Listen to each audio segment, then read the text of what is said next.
Hey guys, your boy Chill here. Welcome back to STD Gems. Today we're going to be looking at the execution policies of the standard library. So we finished our journey to the algorithms library. We've gone over, pretty much all of these guys, all the ones that matter anyways. And now you'll be saying, what's next? Well, we've gone over all these functions, but we kind of glossed over a little thing, didn't we? All these overloads here, and there are many of them, that talk about execution policies. I just kind of told you guys, don't worry about it. Pay no attention to the man behind the curtain. But now we're going to pull that curtain aside and we're going to see who's behind there. So yeah, execution policies. What the heck are they? Basically, they just enable you to supercharge your algorithms by running them in parallel on multiple cores on your CPU. It's a beautiful thing. By default, all these algorithms are single-threaded. You call them, they run on a single core sequentially in order. But if you select a different version of that algorithm using the execution policy, then many of them will be running in parallel on multiple cores on your CPU. And again, that's activated by passing in an execution policy when you invoke one of these algorithms. Now, the execution policies, they are classes, and you create objects of those classes and you pass them into the algorithms. But you don't actually have to create the objects of the classes. I mean, the classes themselves, they don't contain any information. They're not dynamic or anything. They're just simple static tags. So what the standard library does is it just gives you some global ones that you can use because one is the same as a different one anyways. So there are 4 of them defined in the standard library. I'm going to tell you right now, you're only ever going to need one of them, parallel policy. The other ones, they aren't going to be useful, at least not in the present day. But for completeness sake and the knowledge, I'm going to go over and explain the differences between them, what they all mean. I mean, the technical difference between them is it's not that complicated if you understand the theory already. Sequence policy just means it runs serially on a single thread. There are no parallelism. This is the default one if you don't pass in an execution policy, by the way. Sequence policy. Now, the second one, parallel policy, means it's going to run the algorithm on multiple cores. By the way, how the algorithms are implemented depends on whoever makes your library. When you pass in this execution policy, you are telling the standard library that it is safe for the standard library to, execute this on multiple cores concurrently. Whether or not it actually does that depends on how it's implemented. That being said, most of the implementations that I have seen will execute on multiple cores. So number 2, parallel policy, will generally do something. Now number 3 is saying, okay, parallel unsequenced. So it's saying you can run this algorithm concurrently on multiple cores and you can also vectorize it. And number 4 is saying run on a single core. You can't run on multiple cores, but you can vectorize it. So this one is multiple cores, no vectorization. This one is vectorization, no multiple cores. This one is you can run it on multiple cores and vectorize it at the same time. Now, you may not really be clear on the difference between vectorization and multi-threaded concurrency. And let me tell you, it's not really in the scope of this video to teach all that background theory, but I do want to give you guys just a simple idea here. Just to let you know, I actually do have a few videos on vectorization using SSE. So if you're interested, you can, search YouTube for those. Just search for SSE and Chili and you'll probably find it. To break it down for you guys, to make it simple, let's use a little analogy I came up with. So you guys know what a swather is?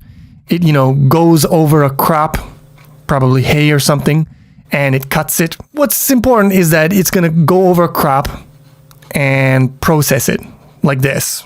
So let's say you got a swather here. Here's the body of it, the tractor part. Here's the head of the swather that does all the cutting. Here's some tires for you. All right. And you're going to be, going over a crop. So let's say this is our crop. So your swather's going to be traveling at a certain speed. It's going to take a certain while to go over the entire field. Now, what are the ways you could speed up that process? Well, one of them, obviously, probably the simplest one, is, in a certain sense at least, is you make the beater head turn faster, you make the cutters cut faster, and you drive faster. And if you're driving faster, you're covering more ground every minute, and so you're going to get done the job faster. This is equivalent to basically ramping up the megahertz of your CPU, ramping up its clock speed. And that's generally how processing has gotten faster over the years, up until about present day, because as you might know, it's getting harder and harder to boost that clock speed. So what's another way you could speed up your harvesting performance? Well, you could make the header on your swather, you could make it wider. You could make it hella wide. That's a wide boy. If it's wider, you're going to cover more area and you're going to get done faster. This is equivalent to vectorization. Vectorization is basically, if a normal CPU operation, can add one int to another int in a single clock cycle, vectorization can add, 16 ints to 16 other ints in a single clock cycle. So you can realize some huge speed ups with vectorization. And that's what in Intel architectures, that's what SSE and AVX extensions are all about. And the other way that you could speed things up is, you buy another swather. Now you got two swathers going over your field. And it's going to get done, pretty much twice as fast, right? As long as the swathers aren't getting in each other's way. And that's what multi-threaded concurrency is about. Multiple swathers equals multiple cores on your CPU. Now you might say, well, Chili, it seems like, running multiple swathers is less efficient than just making one swather that's really wide.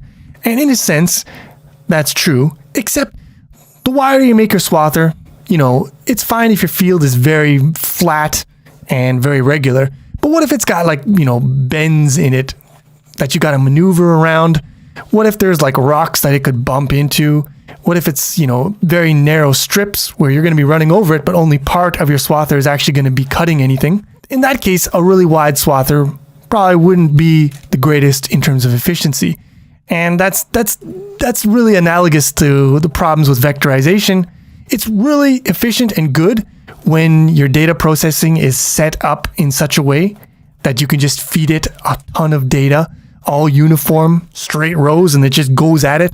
But a lot of times it's not quite that simple. There's curves, there's bumps in your algorithms, and it's hard to maneuver. And in cases like that, sometimes it's more efficient to have, multiple swathers that are smaller but more agile. So going back to our execution policies here, this is the first case here. This is analogous to having a single narrow swather. This one is analogous to having a single wide boy. This one is analogous to having multiple narrow swathers. And this one is analogous to running multiple wide boy swathers. Now here's the catch. Vectorization is tricky. Like I said, wide boy swathers, they ain't so agile, and it's hard for a compiler to automatically generate good vectorized code, and it's also hard for the library implementators to implement something like that that'll work for any arbitrary user data type that you might want to pass into an algorithm. So, in practice, when you tell the compiler to do parallel unsequenced policy, it's just going to, not the compiler, the library, it's just going to fall back to parallel policy. That's what I've seen from the library implementations that I've looked into. So in practice, vectorization isn't really implemented, at least not in the current day. So that means that this one isn't going to do something, it's going to fall back to this one, and this one isn't going to do something, it's going to fall back to this one. So really, your choice is between sequenced and parallel. And if you're using execution policies, you're going to be using sequenced, because otherwise you would just leave it, you wouldn't pass in a policy at all, it would just default to sequenced. So that's why I said there's really only one that you're ever going to use, and it's parallel policy, which is to say this global object right here, par. All right, enough jawing. Let's get on with the code in here, shall we? So let's do some basic little tests here. Beautiful. If we want to do execution policies, we have to include execution. And of course, we're going to have algorithm in here. And probably the best mileage you're ever going to get out of execution policy is running parallel sort. So first, let's set up a random distribution here, little generator. We'll create a vector of floats, 60 million elements, random values between -10 and +10. Then we'll create a chili timer, and we'll time how long it takes just to do a normal sort on our array here, on our vector. Now, if we run this, we see it takes some time. It takes about 6 seconds, 6,000 milliseconds to sort this bad boy. So, that's a considerable amount of time to do a single operation. Let's see how fast it can get with our execution policies. So we do std execution par. And we see now it has taken 1.3 seconds. So that's more than 4 times faster, which is quite impressive because the CPU I'm using is only running 4 cores. But there's a little bit of variance maybe to do with me running recording software while doing this. At any rate, generally what your best expectation is going to be is speed up times the number of cores you have. So a very good algorithm that's running very nicely parallel. If you got 4 cores, you should expect to go 4 times faster. Although often you won't be able to reach that ideal. In some cases, it might be even more than 4 times faster if hyperthreading is active and it is actually benefiting you in a certain situation. But usually it's about 4 times faster if you're running 4 cores. So that means that this parallel sort is very nicely parallelized and is beautiful. 400% speed increase just by adding this. All right, I think you guys will agree that was positively scrumptious. Let's have another, shall we? So, very simple setup here. We are going to be doubling the value in a vector. So we're going to input from the entire range of the vector, and we're going to output right back into that same vector, and we're just going to return double whatever's in there. I also changed it from floats to doubles. When we run this, it's going to be done in 0.051 seconds. So 51 milliseconds. All right, that's not too bad. Now let's supercharge it. So we would expect what? Again, somewhere around 4 times speed up, so maybe like 15 milliseconds-ish. And we get 45 milliseconds. 51 versus 45. Well, the parallel version is faster, but not by a heck of a lot. Well, that's a head scratcher, ain't it? This should be easily parallelized, so why aren't we getting 4 times speed? Well, basically, the operation is too goddamn simple. And there can be a few causes for this, but one possible explanation could be that we're already maxing out the bandwidth of our memory. So adding more cores, sure, they can do the calculations faster, but they can't suck that data through the thin pipe any faster than it's coming in. So it's useless. Throwing extra cores at the problem ain't going to help. Now, if we make the calculation to be done considerably beefier, then we'll probably see a much different story. So here we're going to take the inverse of x. Actually, to be safe here, we shouldn't allow x to be 0 because that would cause problems. So we're just going to go value from 1 to 10, whatever, double. Anyways, so take the inverse, and then we're going to take the arccos, which is going to be an expensive transcendental, followed by raising that result to itself as another transcendental. And my intuition is that this should slow the CPU down enough that memory raw bandwidth isn't going to be the bottleneck, and thus throwing more cores at the problem is going to have a good effect. So let's run it. We'll run it without parallelism first. We see it takes 3.3 seconds, so considerably more work than the previous calculations. So 3.3 seconds, remember that number. We're going to run it again, down to 0.26. That is a crazy, amazing, crazy fast improvement. That's like over 10 times faster. I don't even know why it's that fast. But you know what? That's pretty cool. The moral of this story that I'm trying to tell you here is that not all operations are going to yield you good returns by parallelizing them. You got to choose your battles. You got to know a little bit about what you're doing. That being said, I think you guys get the basic idea here. What I'm trying to lay down for you. Lots of these boys in here, in fact, probably the majority of them support parallelization, but not all of them. We could find some. Let me just look through. I know that one of them, is permutation. This guy it doesn't have a version that takes an execution policy, so it is not parallelizable, if that's even a word. And it would be nice if it were, because it is at worst n squared, but it isn't. So there you have it. Not everyone can do the cool stuffs. But you know, most of them can do the cool stuffs. Now, you might be wondering why I don't also multi-thread the actual generation of the random sequence here, all the invocations of this random number generator. Because it is quite expensive, over 60 million of these generations. And that brings us to an important topic, which is you cannot always multi-thread stuff. Just because the algorithm supports an execution policy doesn't mean that for your specific use case, you can actually validly multi-thread, concurrently process your algorithm. And I can't go into the deep theory on thread synchronization here. That's like a whole course on its own, or maybe several courses. But I can give you guys a little bit of an idea, a little bit of a taste, an example of a pitfall. The basic idea is this: when you've got multiple cores trying to modify the same memory at the same time, the end result can depend on who gets there first. And who gets there first isn't going to be completely deterministic. So you get what's called a race condition. And that means that the end result might not be deterministic. You can run the program one time, get result A, run it again, get result B.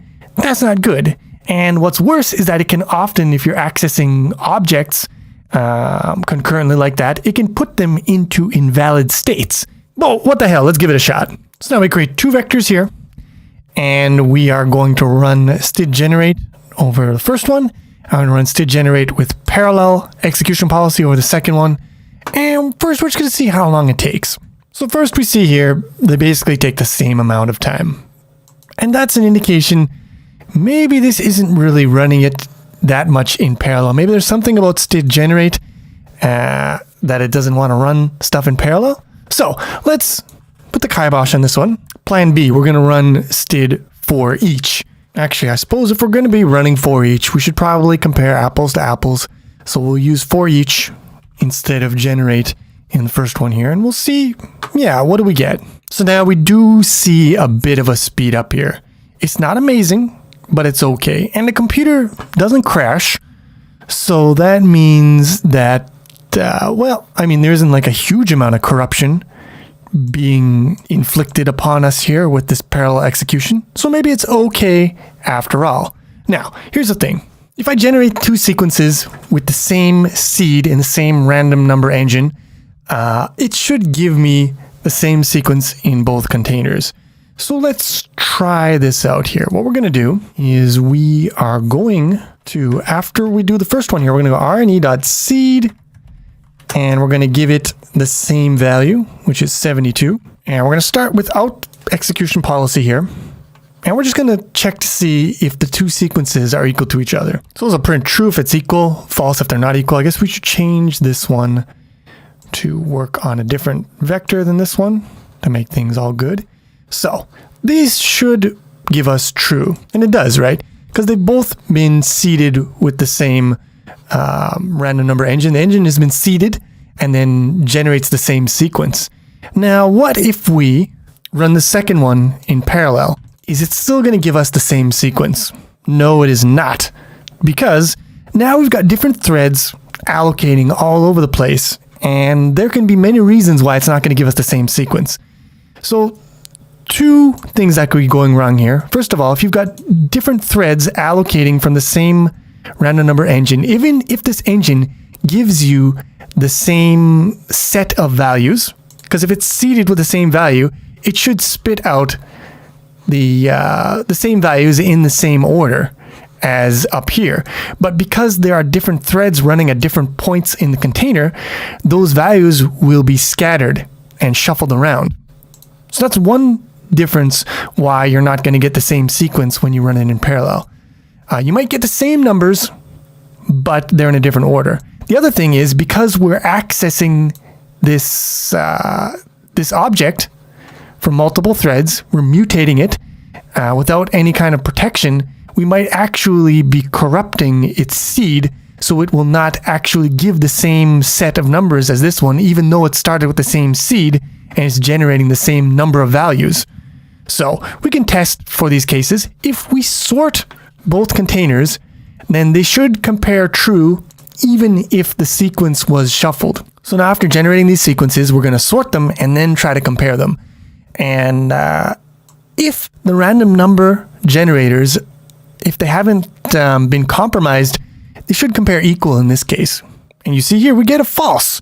So that means that not only is the parallel execution here, not only is it shuffling around the values, but it is also definitely corrupting the sequence of the random number engine. Now, if we want to execute this in parallel, and if we want to, get our sequence of random values in parallel, we can't really do anything about shuffling the order of the values. It's going to come with the territory.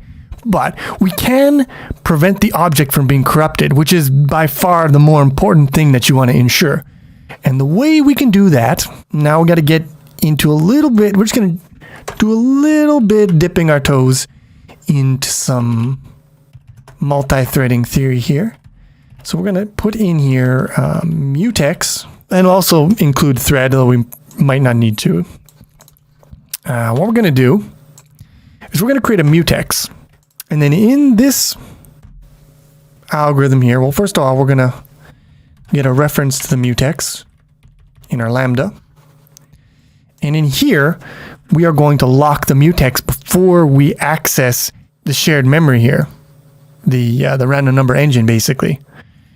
So what we're going to do, std lock guard, std mutex, lock the mutex. This uses scope, so it's going to lock the mutex when we create this lock guard, and when it leaves scope, it is going to unlock the mutex. Now, when you lock a mutex, you're getting mutual exclusion, which means that only one thread can be executing this code at any given time. If two threads try to simultaneously execute this function at the exact same instance on two different cores, they will both try to lock it, but only one will gain the lock, and the other will be blocked until the first one releases the lock. And then the second one will work. So this ensures that memory accesses are sequenced. You can't have the case of two threads trying to access this random number engine at the same time, trying to mutate it. One will start its mutation and it will run until the end, and only when it's finished will another thread begin. So this will prevent this random number engine from being corrupted. So let's run a couple tests here again. What we're going to do is we're going to compare the two containers before we sort them. So let's just check to see if they generated the exact same sequence. And then after we sort them, we're going to check to see if they contain the same set of values. And my prediction is, because we have serialized access to this resource, because it's seeded with the same value, it's going to spit out the same values in the same order. They will be shuffled because there are multiple threads filling this container, but we will have the same set of values, and when we sort them, they will compare the same, the two sequences here. Let's run it. And bada boom, bada bing, false and true.